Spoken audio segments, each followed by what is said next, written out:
Hey everyone, welcome back to my channel. My name is Mia and this is Creepy Time. If you are just stumbling across my channel, this is a place where I'll just discuss anything that's creepy. It could be a medical anomaly, it could be the paranormal, just anything really that strikes my interest in that moment and I want to research. And I would like to also start my video by saying that none of the research is mine. I do not claim any rights to it. None of it is my own. It is all things that I've either found on YouTube or on Google. And, it's not mine. And also, I wanted to say that if you are sensitive to any kind of topics, today's episode is going to be medical based. So if you are sensitive to that, I kindly ask that you please skip this video. Today, we are going to be talking about polyglandular Addisons disease. And I have my cheat sheet here. I know it's a heck of a lot of notes. But we're going to be kind of going over a lot. So polyglandular Addisons disease is what we are going to be discussing. And simply put, it is a disease where the adrenal glands do not produce enough hormones. More specifically, the adrenal glands produce insufficient amounts of the hormones cortisol and sometimes aldosterone too. And when the body is under stress, this deficiency of cortisol can result in a life-threatening Addisonian crisis, and it's characterized by low blood pressure. And that definition comes from the Mayo Clinic. So to begin on this disease, I felt like we should kind of break it down a little bit because in breaking it down, it'll show you why I find it creepy. So what are adrenal glands even? So even more specific than that, what is a gland? Because I'm sure it's more common knowledge that we have glands in our bodies, but what the heck is a gland? A gland is an organ that secretes a particular chemical or substance for use in the body or for discharge in that particular area. So adrenal glands are located, so they're little organs that are located on the top of each of our kidneys. And they produce hormones that are essential to human life. So we can't... it's not necessarily that they're fatal, but we need these hormones and chemicals for just daily existence. We can't function normally without them. So in an adrenal gland, there are three parts. That's Crash in the back doing a stretch. So in an adrenal gland, there are three parts kind of that make it up. So kind of imagine an adrenal gland when you're looking at it. It's kind of like a rounded triangle. It's kind of like floppy and kind of just like sits on top of the kidney. So there are three parts to an adrenal gland. There's the adrenal cortex, the adrenal medulla, and then the capsule. So hormones produced by the adrenal cortex include aldosterone, which helps with controlling salt content in the blood and the body tissues, cortisol, which helps control the use of like carbs and proteins and fats, and it also causes changes in the body's metabolism, which helps manage stress and kind of like suppress the immune system. So while we're on those two hormones, I feel like we need to dive a little deeper into them just because of this disease. It like hovers or goes around these two hormones in particular. So cortisol, not only does it control the use of like carbs and proteins and stuff like that, not only does it change the metabolism, but cortisol affects how the body responds to stress. So when a person is stressed out, for whatever reason, it could be mental stress, things that we go through life that stress us out. It could be like physical stress if we've just had like a surgery, or we're sick or something like that. So it increases the quantities of so when the body is stressed, it increases the quantities of cortisol that are released into our body. Cortisol also helps maintain blood pressure, cardiovascular function, and it also regulates the amount of water in the body, or helps to regulate the amount of water in the body. It controls blood sugar by balancing the effects that insulin has, and it assists the immune system in functioning as well. So aldosterone affects sodium and potassium ion equilibrium, so basically like the balance and imbalance of electrolytes. It also controls or helps control water levels in the body, helps to control blood pressure as well, blood volume as well, and a deficiency in aldosterone hinders the kidney's ability to filter salt and water. So because it can't do that effectively, it can result in low blood pressure. So the adrenal cortex also produces androgens, and those are male sex hormones.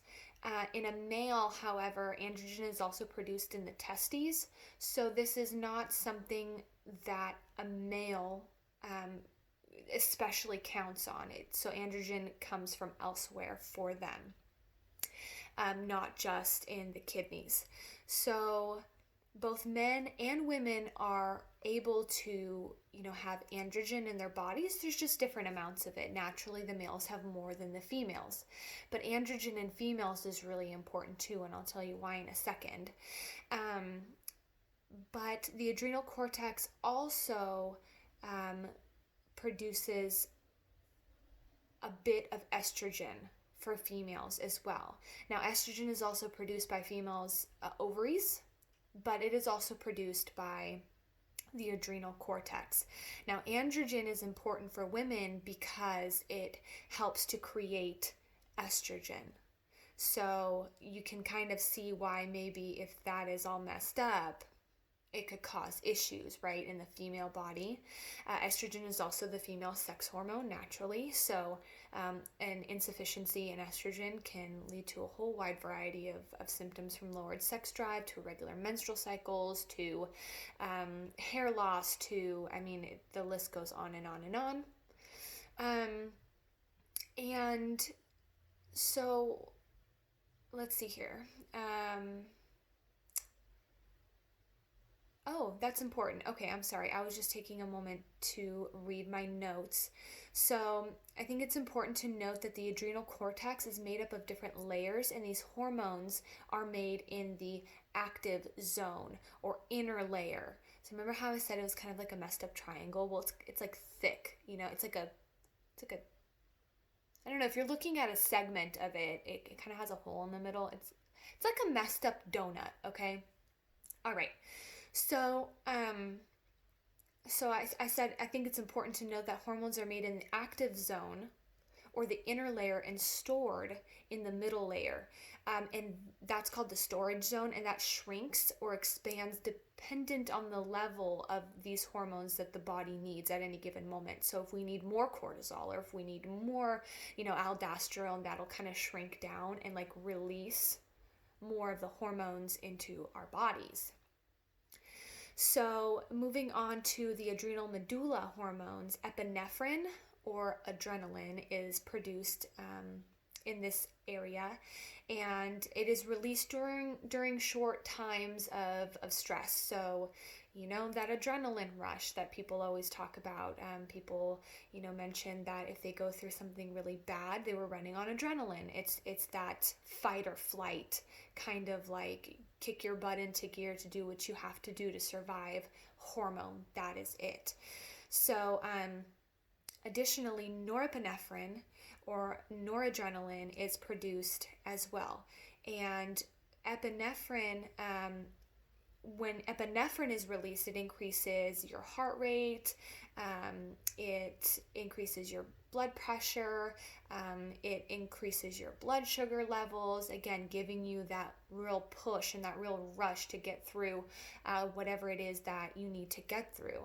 So norepinephrine does the same thing, however, it constricts the blood vessels. That is the difference. It still increases your heart rate, still increases your blood pressure, still increases your blood sugar, but it constricts those blood vessels. So that is produced in the adrenal medulla, and the adrenal medulla also produces a protein, and I'm going to pronounce this wrong, so all of you medical nerds, take it easy on me because English is not my first language, so it is called chromogranin A, which is stored and secreted with epinephrine and norepinephrine. So I'm assuming that aids them in some kind of way. So now that we covered all of that and what is produced in the adrenal glands, what the heck is polyglandular Addisons disease? Or most people just call it Addisons disease from the research that I did. It was never called polyglandular Addisons disease. It was always just an Addisons disease. So we need to go over what the heck the disease is. So Addison's disease is a rare disorder characterized by inadequate production of the steroid hormones cortisol, and aldosterone by the two outer layers of cells of the adrenal glands, aka the adrenal cortex that we went over earlier. So symptoms of this disease don't typically start right away. They're a more gradual process, and it makes it difficult to diagnose because the symptoms in the beginning are kind of nondescript and kind of common. So you can have, some roundabout symptoms, go to your doctor, and a doctor is not going to look for the zebra. Okay, they're going to look for the horses, right? So you go to your doctor and you say, I'm tired, I'm really thirsty. They're going to check for all the common things, but not get into the more detailed and the more rare diseases such as Addison's, right? So 75, so there's two types of adrenal insufficiency. There's primary adrenal insufficiency, which is Addison's, and we'll get into more of that a little bit later. But then there's secondary adrenal insufficiency, which is caused by other things, that's going wrong in your body, caused by things not due to the adrenal glands necessarily. That is not the primary source of the problem. So symptoms of the disease can vary, but the more common ones are going to be, let's see. Oh, I already covered all that. I'm losing my place in my notes here. I'm getting sidetracked and jabbering. Okay, so the symptoms can either develop gradually over time, which we talked about, or they can develop really suddenly, and this can lead to an adrenal crisis, which again, we'll get more into that later. But some of the common symptoms that develop are like fatigue. Okay, that is the number one common symptom of this disease is fatigue. And I'm pretty sure like all of us are like, oh my gosh, I have fatigue, I'm tired. Again, keep in mind that it's a rare disease, and fatigue is the number one symptom of it. You are just tired all the time, and you can't, no matter how much rest you get, you can't recoup or find the energy you need to do what you need to do. So we covered fatigue.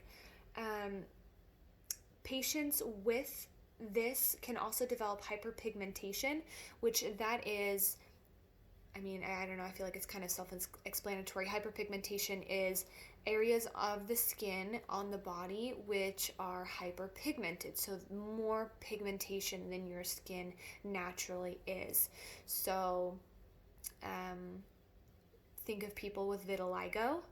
That's hypopigmentation because they develop parts and patches on their skin that is less pigmentation than what their skin naturally has. So hyperpigmentation, you're going to develop like darker brown areas on your skin, and they're typically found around the creases, so like the backs of your, like, you know, where your neck kind of creases in there, your knuckles, your elbows, joints. So that's where it's most commonly found in this disease. So they can have hyperpigmentation. Oh, it also occurs near scars too, which I found interesting. So they can also develop vitiligo. And we just talked about that. That is also something that can pop up with this disease. Black freckles may develop on the face. I mean, I guess they look like standard freckles, except they're very, very dark and black. So as opposed to like the light brown color that a new freckle might be, these are very, very pigmented, like dots on the forehead and the face. They can also occur on the shoulders in some instances. They can develop an array of GI issues, so nausea, vomiting, diarrhea, abdominal pain. They can develop unintentional weight loss due to a development of poor appetite, so they can drop weight, just not feel like they want to eat. And who really wants to feel like you want to eat if your guts are messed up anyway, right?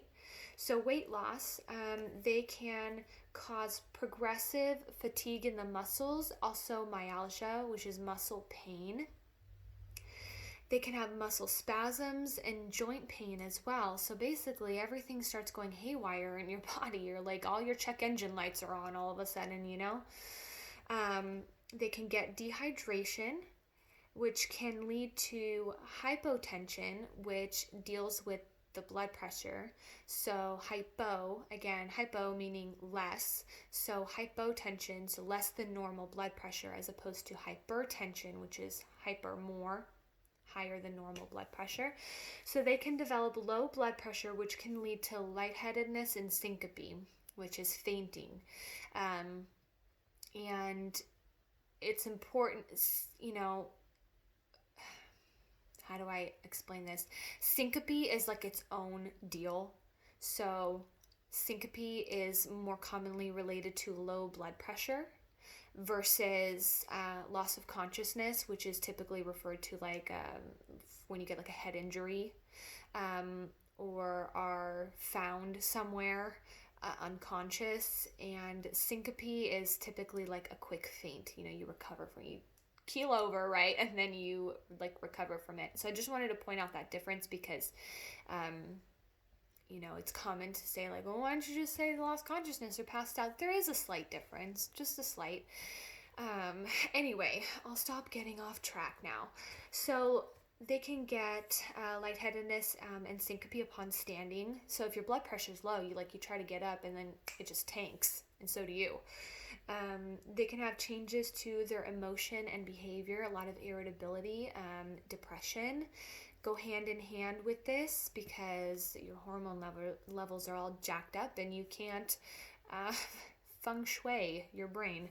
So patients can also have cravings for salt, and they can have hypoglycemia, which is low blood sugar. Again, hypo, low, glycemia, sugar pertaining to the blood, so low blood sugar. As opposed to hyperglycemia, I just have to point that out, you know, high blood sugar. So anyway, they can have cravings for salt, they can have hypoglycemia.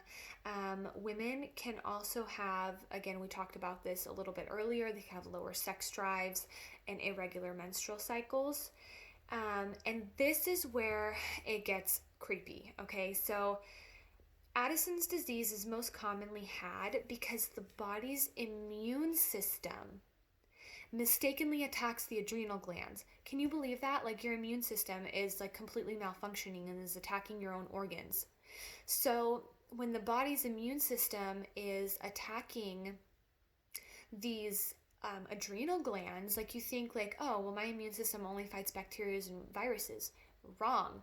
There are multiple diseases where the immune system, an autoimmune disease, so it attacks you. It is an autoimmune disease. So the immune system, for whatever reason, identifies the adrenal glands as a foreign body or a foreign microparticle, whatever, and decides that it needs to attack it and get rid of it.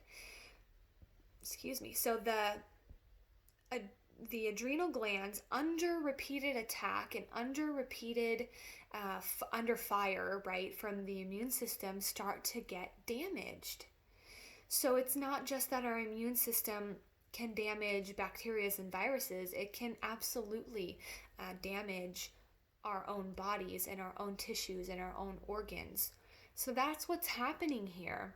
Our bodies are malfunctioning and they're attacking ourselves, right? So another common autoimmune disease that you might hear of is like rheumatoid arthritis, lupus, the list goes on and on and on.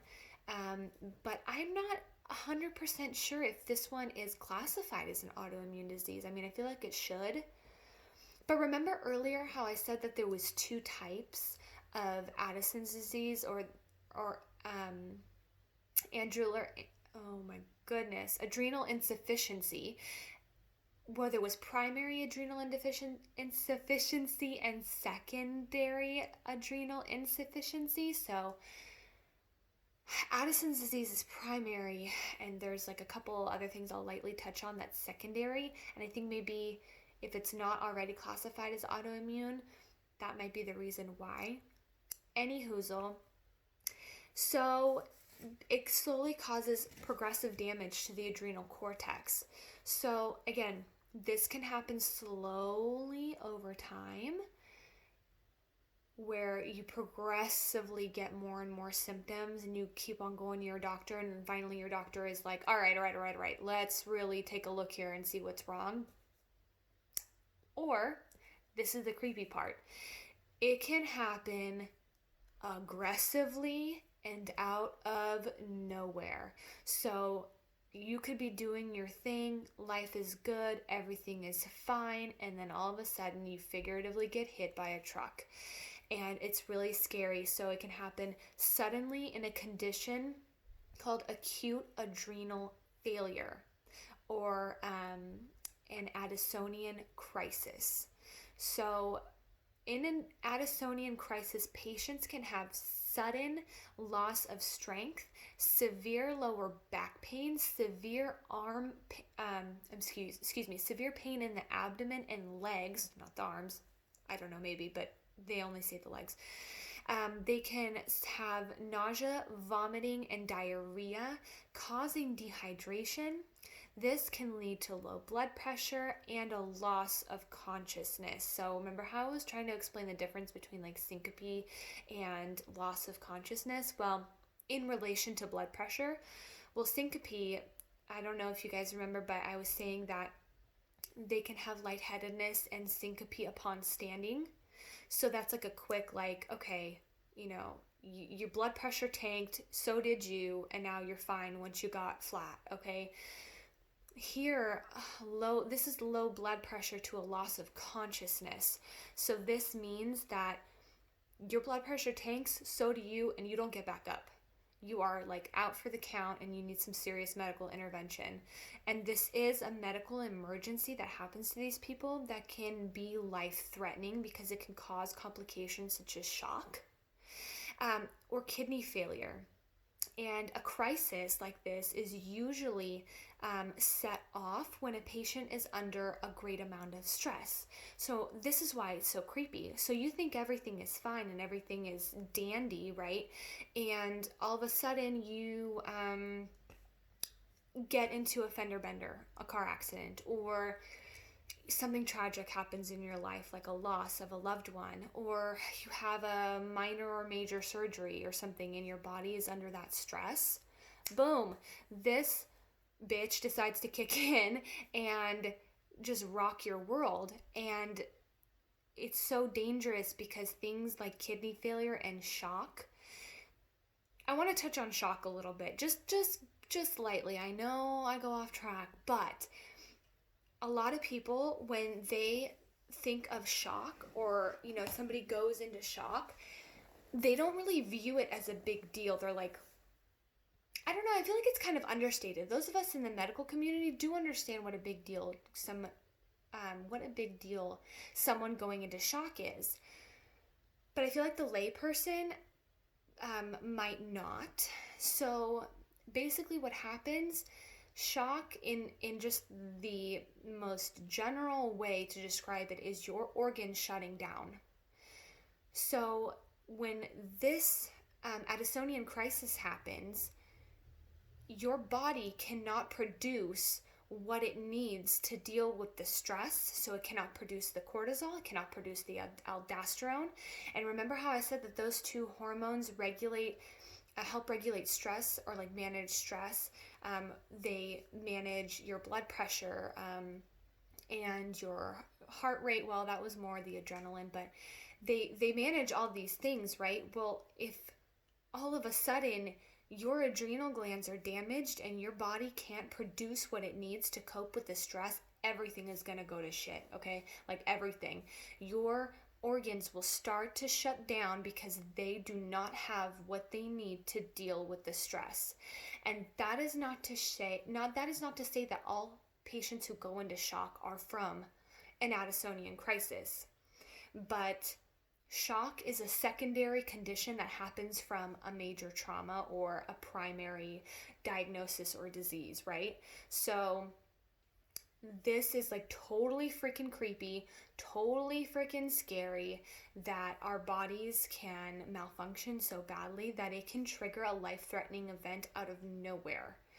I don't know, it just like deeply disturbed me. And then, I did what I always do, and because I'm a medical nerd, I'm like, you know what, I'm gonna go ahead and look up the symptoms that I've been having and make sure that I'm okay, tiny bit of a hypochondriac, but not in a way that it'll affect my life but anywhoozle, so how like rare is this disease, or like who has it? It affects males and females equally. Some diseases favor women, unfortunately so. Some diseases favor men, unfortunately so. In this particular one, Addison's disease does not discriminate, okay? It'll affect everyone equally. And there is about 1 in 100,000 people in the US that have this. So about 40 to 60 people per million in the general population, and this is just in the US. It can happen at any age, but it does tend to affect people between 30 and 50 years of age. So I wouldn't necessarily say middle age, but like, you're not geriatric and you're not young either. You're just kind of middle age. So that's typically where it starts to affect people.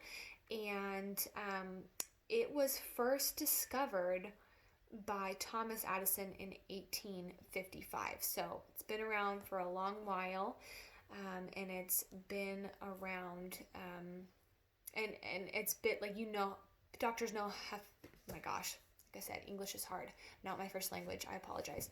So doctors have known how to test for it for a really long time. So that's a benefit. I mean, it's not something that is undiscovered, or there's been a lot of research done on it. It's something that most doctors are knowledgeable about. So it gives patients, some course of treatment, which I gotta be honest, you guys, I didn't do much in the way of how do you treat this disease, because I'm already at 30 minutes on my video, and I just finished going over everything to do with this disease. So to add treatment options would be just adding more time to a video, and I kind of want to keep them around 30 minutes long. So if I were to take a wild stab in the dark, being that primary adrenal insufficiency, or Addison's disease, has to do with the immune system, maybe like some immunosuppressants or something. I don't know. Don't quote me on that. I did not research it, and I apologize for that. But I did want to I'm talking briefly talk about the secondary adrenal insufficiency. And this has to do with the pituitary gland producing ACTH, or adrenocorticotropic hormone. So that is a hormone that is produced by your pituitary gland in your brain, and a insufficiency of this hormone produced by your pituitary gland leads to secondary adrenal insufficiency. And they went on, there was like a whole bunch of them, but this is crazy that we can have all of these symptoms and all of this going wrong just from a couple little hormones in our body. But that is it, you guys. I really, really appreciate you watching. If you liked what you heard, go ahead and click that subscribe button. I would really appreciate it. I would love to share information with a ton of people. So if you could just hit that subscribe button and leave any comments down below. If you have any suggestions, if you guys like me talking about medical stuff more than paranormal stuff, I can switch up the channel. I have never-ending medical stories, diseases, topics, ideas. It just never ends in my brain with medical. So if you guys like these, let me know, and then I can kind of gauge what direction to take this channel. It's like in its infancy.